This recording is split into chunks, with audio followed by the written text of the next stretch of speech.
1838 apărea în plaiul Teleajenului, într-o casă cu chirie din satul Strâmbeni, prima școală publică sătească din comuna Aluniș, până la sfârșitul acelui an înființându-se în Prahova 43 de lăcașuri destinate răspândirii științei de carte. 20 de ani mai târziu, în anul 1958, se deschidea pe ulița Popii din satul Aluniș și cea dintâi grădiniță. Potrivit datelor adunate într-o monografie pe care profesoara Maria Ioniță a dedicat-o așezării la împlinirea, în 2012, a 4 secole de atestare documentară. Astăzi, în comuna așezată în partea central-nordică a județului, într-o zonă depresionară înconjurată de dealuri înalte, pentru fiecare al 10-lea locuitor al localității, ce numără peste 3400 de suflete, e timpul deprinderii științei de carte. 368 de preșcolari și de elevi, cuprinși în 21 de grupe și clase,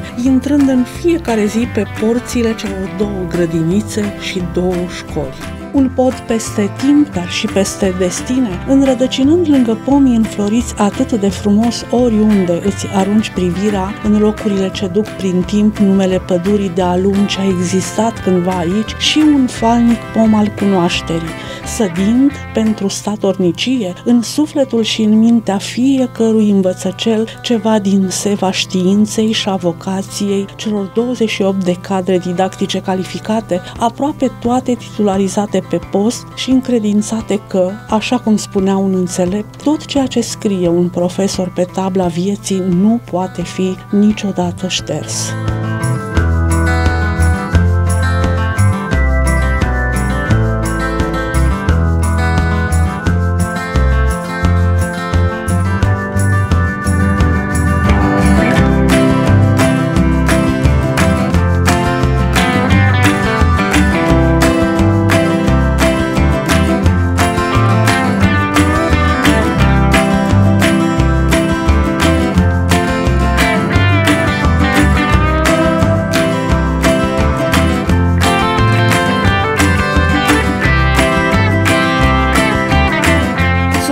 Unei asemenea nobile misiuni începe fiecare zi de grădiniță și de școală, mulți dintre dascăli fiind localnici ori din zone apropiate sau trecuți pe la catedrele unor școli din localități învecinate, unii dintre ei îmbrățișând profesia de dascăl după ce, în aceeași școală, au privit mai întâi fascinați din bănci proprii profesori, luându-i apoi drept model de urmat. Însuși numele școlii gimnaziale centrale, ce adună în structura sa o grădiniță și încă o altă școală cu grădiniță din satul Ostrovu, face trimitere la unul dintre dascălii de excepție, Gheorghe Costescu, care a slujit cu devotament din anul numirii sale, 1924, până în cel al pensionării, școala și învățământul, fiind dintre aceia dăruiți să facă apostolat și să sfințească locul de care își leagă rădăcinile. Și cu siguranță, dintre copiii care își ascultă acum cu atenție dascălii, unii dintre ei vor îmbrățișa aceeași profesie, vrând să le semene, la rândule, acelora care le-au deschis fereastra cunoașterii. Chiar dacă unii dintre ei încă mai vin la școală și de la 2 kilometri departare, purtați pe vreme rea în brațe de părinți până la locul în care îi așteaptă microbuzul școlar, ori se adună după ulițele satelor și ele modernizate, în grădiniță și în școală îi întâmpină o altă lume, pregătită să le dea aceeași șansă ca oricărui alt copil de vârsta lor din orice mare oraș al țării și chiar de dincolo de aceasta. O cetate a educației în care copilul este susținut și este încurajat să-și cunoască valoarea și să o înnobileze în fiecare zi prin studiu. O cetate a educației în jurul căreia s-au strâns eforturile și implicarea unei asociații a părinților cu convingerea că doar împreună, familie și corp profesoral și doar prin muncă, dăruire, pasiune și perseverență se poate reuși modernizarea școlii și a procesului educațional și deopotrivă înălțarea fiecărei generații încredințată școlii spre șlefuire personală și profesională. Când în anul 1923 la Aluniș se deschidea o școală de meserii care să pregătească 40 de copii ai satului și din cele învecinate să devină tâmplari, dogari sau rotari, primăria din acea vreme s-a împrumutat la bancă pentru a putea ridica un local propriu. Întregind același arc peste timp, de la începutul anilor 2000 și până în prezent, se consemnează constant implicarea administrației locale în modernizarea învățământului. Printr-un program derulat cu Banca Mondială, în 2002 a început construcția unui local nou pentru școala primară din satul Aluniș Vale, dar din păcate scăderea numărului populației școlare a făcut ca astăzi unitatea să nu mai funcționeze. În schimb, cele 10 laptopuri donate în aceeași perioadă de o fundație americană, școlii numărul 1 din Aluniș, au apropiat și copiii unei comune de era informaticii. S-a obținut înființarea în premieră a unei catedre de informatică și s-a putut amenaja un laborator de informatică.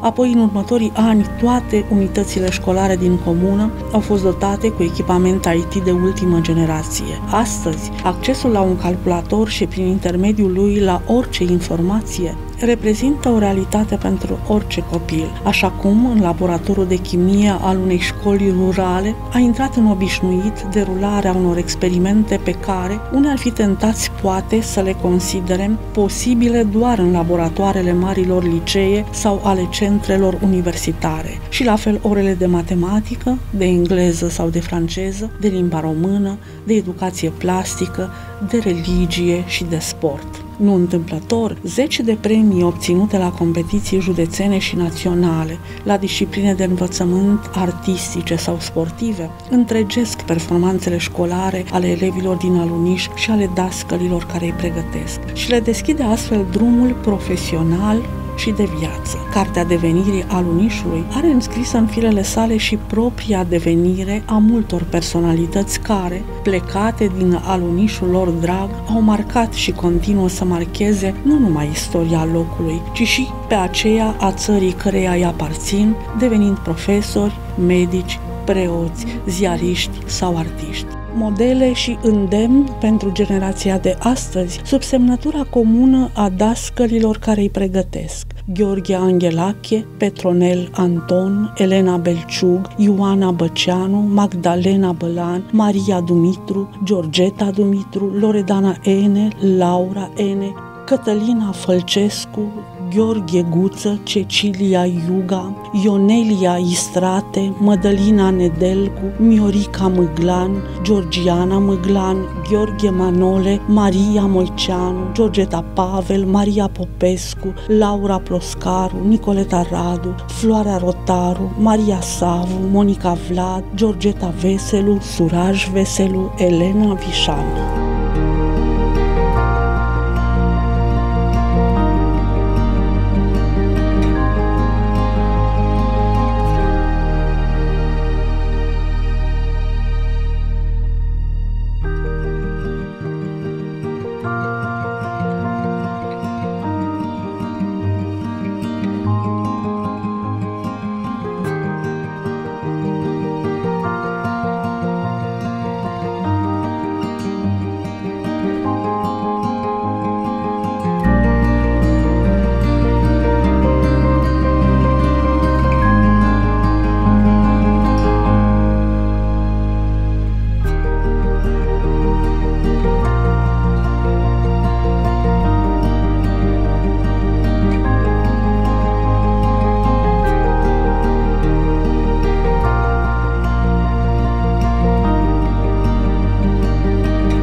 Fiecare pas făcut în modernizarea grădinițelor sau a celor două școli înseamnă de fapt, dincolo de investiția în sine, și o treaptă nouă urcată împreună de dascăli și de elevi către un învățământ de calitate, a cărui unică unitate de măsură nu este alta decât cea a șansei dată fiecărui copil dintr-o școală de țară să nu fie cu nimic mai prejos decât acela care a avut norocul să învețe la o școală de renume. Personaje de poveste îi întâmpină prietenoase în fiecare dimineață pe cei mici într-un univers devenit cu adevărat al copilăriei. O mare carte deschisă completează pentru cei mari orele de curs, pe panourile educaționale aceștia găsind informații din cele mai diverse domenii, iar paginile revistei școlare semestriale Foaie de aluniș le deschide orizontul unui viitor pe care acum îl descriu în cuvinte și pe care, peste câțiva ani, vor începe să-l construiască prin propriile forțe. Un microbus școlar scurtează acum distanțele la venirea și la plecarea de la școală. Înființarea asociației Împreună pentru aluniș e un prim pas făcut deja către împlinirea speranței de a obține o finanțare europeană pentru dotarea școlilor. A lăsa ceva în urmă e mai mult decât o dorință a directorului școlii, alături de care a adunat strădaniile corpului profesoral și ale comunității, împărtășite ca o adevărată familie care vrea să crească frumos și împlinit o nouă generație de elevi, completând noi file în cartea de onoare și adăugând alte și alte recunoaștere care dau valoare școlii, care onorează și obligă deopotrivă dascălii și elevii.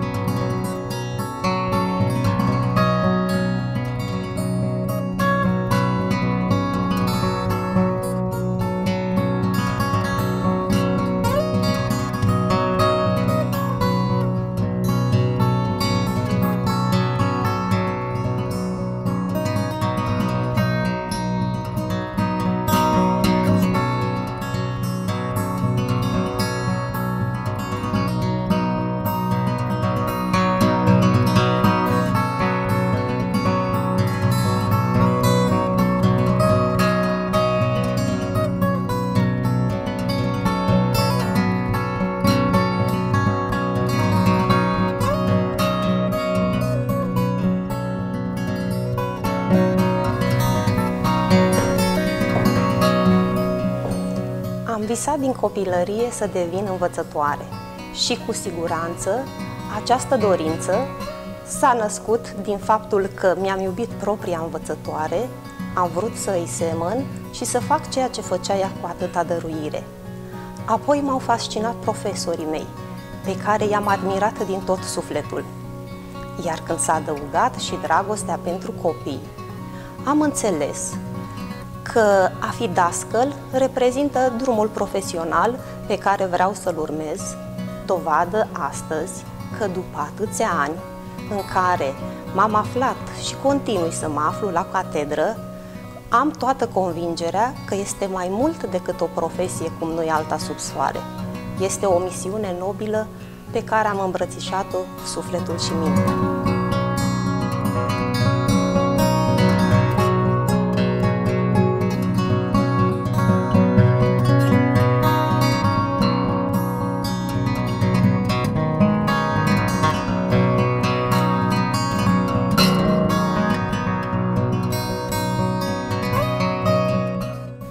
Fiindcă am avut mereu dorința de a face mai mult pentru școala mea dragă,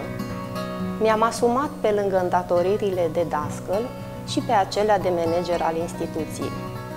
Sunt fiica satului, sunt absolventa acestei școli, părinte și profesor. De aceea mă simt mai mult decât îndatorată, dar și onorată să fac tot ce-mi stă în puteri pentru binele școlii și al acestor elevi minunați din alunișul meu drag și mai mult decât atât, să las pentru viitorime ceva în urma mea. Convinsă fiind că doar împreună vom reuși, am considerat mai mult decât important să formez o echipă și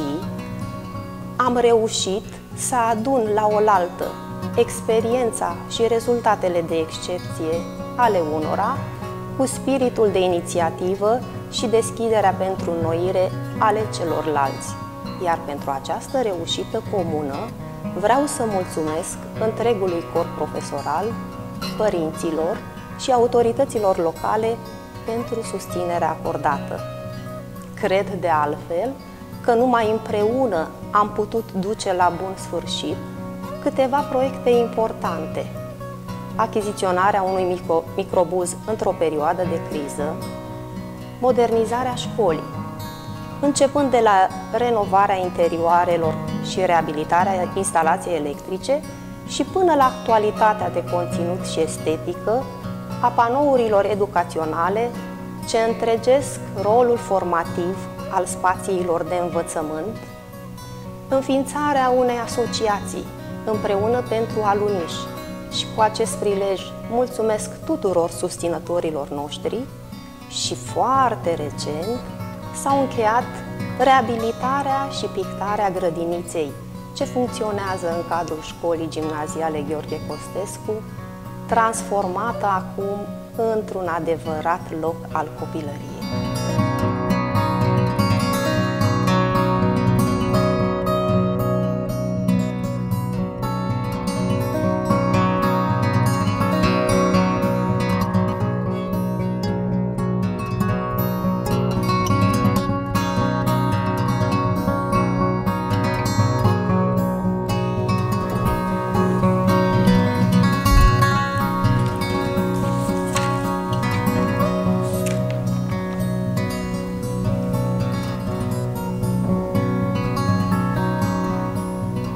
Bucuria și mulțumirea mea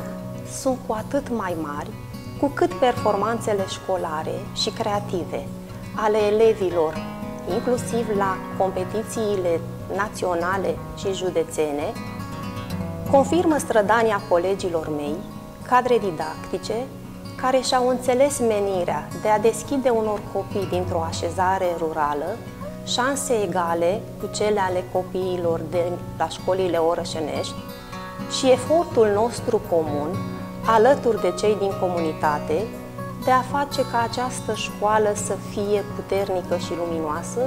nu prin zidurile sale, ci prin cei care o însuflețesc.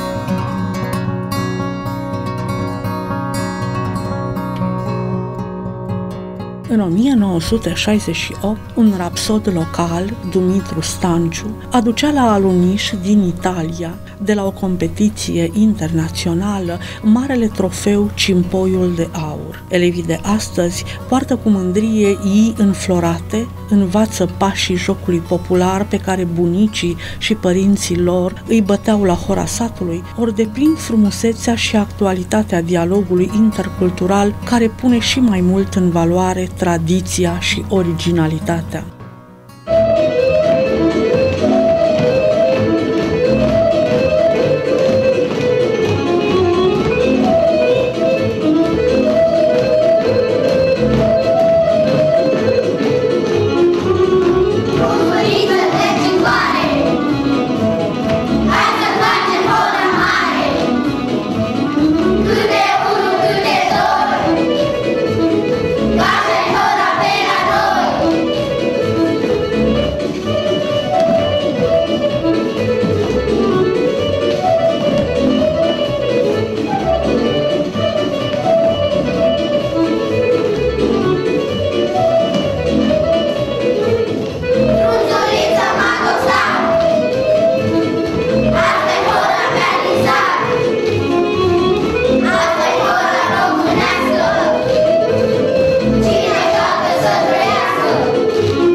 La Aluniș, pomii au înflorit parcă mai bogat ca nici când, semn de rodnicie. Florile cunoașterii îmbobocesc frumos prin fiecare copil care vine cu bucurie la grădiniță, deprinzând în joc învățături de folos pentru anii ce vor urma și prin fiecare elev care se așează în banca pregătită să afle de la dascălul său noi taine ale drumului pe care va alege într-un anume moment să meargă mai departe, pășind cu încredere și apoi înălțându-se în cadența unui imn care le înflăcărează inima și le luminează chipul, le sporește mândria de a fi elevi ai școlii din Aluniș și recunoștința purtată dascărilor lor.